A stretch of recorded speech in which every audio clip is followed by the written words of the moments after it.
Hey everyone, thanks for tuning into the Performance Lab. Don't forget to subscribe below to the right for updates to new videos and a huge announcement coming up. Enjoy! Hey, what's up everyone? Maury Croson here from the Performance Lab of California, and I am super excited to do this breakdown here today. It's going to be on a vertical jump. We've got a great response. I sent out an email a couple days ago about wanting to get some more ideas for this channel here and how we can, just make it so we can provide more value for you. And we got a really nice response with in response to doing a vertical jump breakdown and really getting into the analysis there and seeing some areas that can improve within the actual vertical jump. And so I thought I would do that. And what we have here is the person on the left is Terrell Bramwell. He's a volleyball player, actually, not a basketball player or anything like that, but still has a really, really good vertical jump overall. He's really a well-known person in the volleyball industry because of how well he's able to actually jump. And then the one on the right here is just a video that has some cool biomechanics with it, and it's more of the lateral view of the vertical jump. So we just want to go into some of the mechanics that go into it and how you can maximize a vertical jump. The thing that obviously goes with Terrell Bramwell that is something that seems to stand true for no matter what the actual movement is that everybody is going to be unique. And so what we're going to do is go over some of the things that are most important in order to really get a better vertical jump. What are some things that we see over and over again?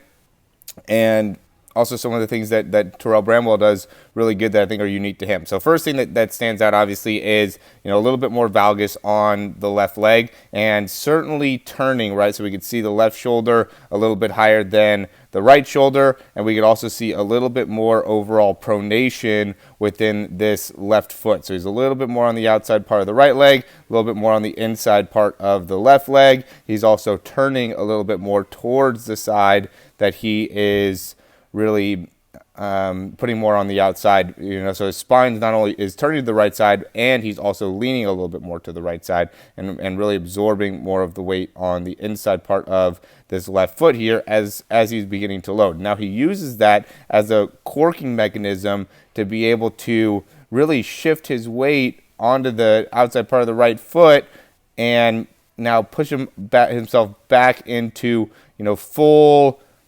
extension within the hips while almost rotating his body. You can see how his body, so he's here and he begins to shift. He's still shifting here towards that side. And then from there, he begins to, and we look a lot at these vertical jumps when you actually come in during the actual assessment. So he's still rotating. So you can see another little movement within there where he's still rotating to his right side. He still hasn't began to push off that the right foot and start to transition his weight that way yet. He's still using all of the load that he's putting within the right leg. So he's just loading a lot onto his right glute, a lot onto his right hamstring as he's loading up through there. And then from that position, really getting into a lot of extension. And now at that very end is when he starts to get into some rotation back onto the left side, and you can see how even he is in the extension. So, the biggest thing that I always see in terms of the vertical jump in the air that I see within the vertical jump is not being able to get all the way up onto your big toes and really lacking the range of motion within the big toe to give that maximal extension. I see that from sprinters as well, but when it comes to vertical jump, it's a really, really big problem if you're not able to get all the way up into full plantar flexion, which is the extension of the ankles, and also full extension within the toes, and being able to really push off the toes is going to be something that's super important. And then it's all about timing as well. So as you're transitioning all the way up, and what Terrell does is that as he's coming forward, he actually has a little bit of an extra twist, and there is movement that is important in being able to improve really any type of performance outcome. If you can load a little bit better, then you can produce force a little bit better is something that we've seen a lot within the biomechanics. So, what he's done is he's loaded his levers in a way that makes it so now he's getting into extension. He's timing everything up. See how his ankles are extending, his knees are extending, and his hips are extending all in a simultaneous manner. And when he's actually pushing off, he's in a fairly straight position as much as that load was a little bit weird. He's actually pushing off very, very straight, and he actually rebounds. So you can see he goes and he turns his body and rotates. That last part is what's really interesting, right? Because you could see, he still is a little bit over here. He's still a little bit over the side, even within the right knee. And then at the very end, he straightens himself out. Look how he turns his body to be able to really push off that inside part of the right foot, and then also be able to extend through that left foot. And again, it's very straight when pushing off. And from that position, starts to turn a little bit back towards his right side. Right, you can see that left foot a little bit kind of turn inwards after pushing off. Gets excellent. I mean, look at how much height he gets. He's just ridiculous of a jumper.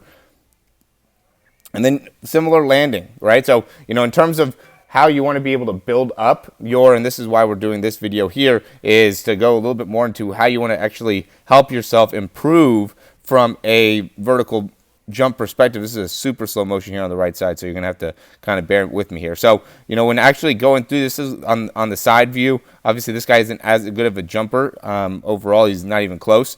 But what's important is that you could see when he's going through the actual jump, we have this little graph here. And if we look at the graph, you can see that it has this little phase here. This is called your amortization phase. And what your amortization phase is when you're jumping is it's that time period where you're transitioning from loading, right? Oh, this is obviously a full video. So that loading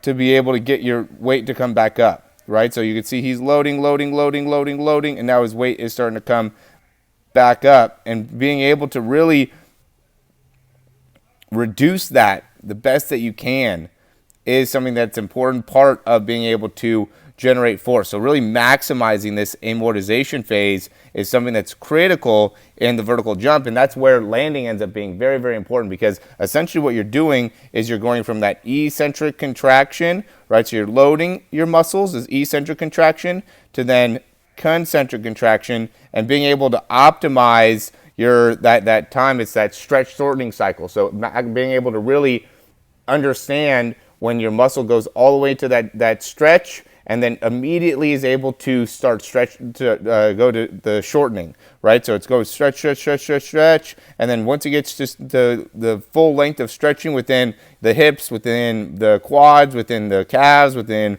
all those muscles, then it wants to be able to start concentrically contracting or shortening fairly quickly, right? We don't want to end up being stuck in this amortization phase.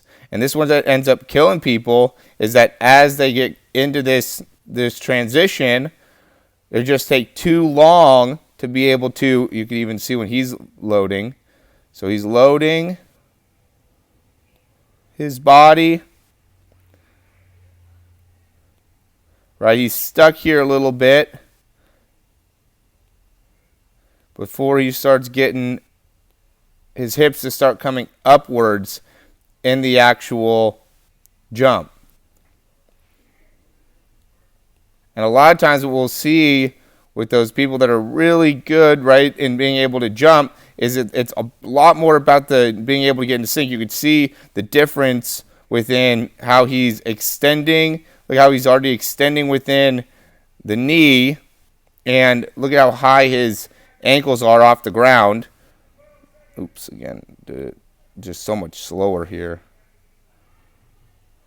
And I know this is from the side, or from the front compared to the side, but you can see that Terrell is still on the floor here, and you can see how high his heels are in comparison to this guy, right? You could also see how well he does, or how good of a job he does, is being able to sync up knee, hip, ankle, so everything is going to extend right at the same time, where this guy, he's really extending a lot of his knees. Look, his knees are basically locked out right there.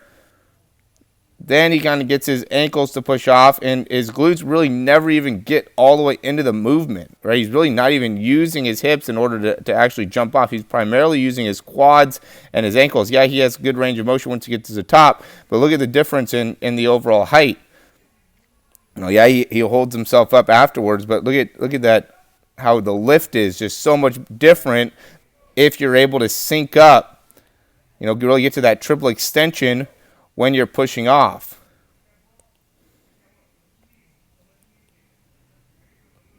See that full extension, and see how he's just really locked out, boom, in the knees, and that's where most of the movement is happening. He really doesn't get those hips through. His hips are going kind of upwards a little bit, but they're not rapidly coming forward and through,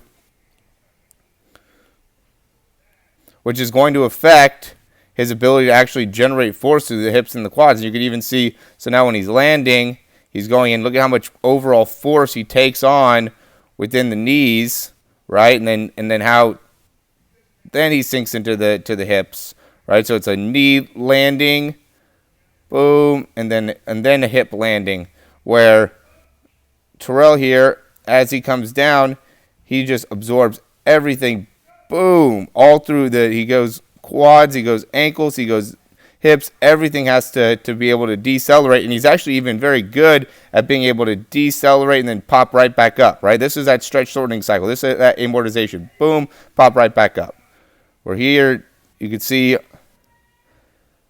how he's bending for a ton with the knee, and he's got to sit back and then the hips, and then he can pop back up. So it's a way different landing that we see on the right side, which is contributing to the stretch shortening cycle, which is contributing to the amortization phase, which is negatively impacting the jump, in comparison to what Terrell Bramwell is doing, which is positively impacting the jump, and really even just understanding the deceleration of landing principles that you have to have. So, being able to understand both that ability to control that stretch shortening cycle, and also being able to maximize that triple extension is critical in being able to jump higher from a biomechanical standpoint. Now, when you're looking at yourself, the whole thing with the knees, you should just see an upward movement. Everything should be transitioning upward together. It shouldn't be, knees extending and then everything else extends afterwards. So knee extension there, and then everything else kind of pushes off. It should be, basically your knees should either be a little bit bent or about ready to, or just extended as you're pushing off, but everything should be extended together. It shouldn't be knee first, then ankle, then hip. It should be everything in one simultaneous movement that will really be able to improve your vertical jump overall. All right? So yeah, guys, I hope you enjoyed the video. I hope you guys got a lot of information out of that. I appreciate the feedback. If you guys have anything else that you would like to know more about, you can drop a comment below, and I'll definitely be able to get back to you on that. And yeah, if you guys want to get a breakdown analysis on your vertical jump, I'd be happy to do that as well. As always, thanks for watching these videos, and we'll talk soon. Hey, thank you so much for watching this video. I hope you really enjoyed it, and if you did, you can subscribe down below, and that way you can get updates on any of the new videos that we get. Also, if you want to, you can check out some of our other breakdowns for speed and throwing. We have exercises, also jumping mechanics videos, a lot of great stuff within our channel. Hope you enjoy.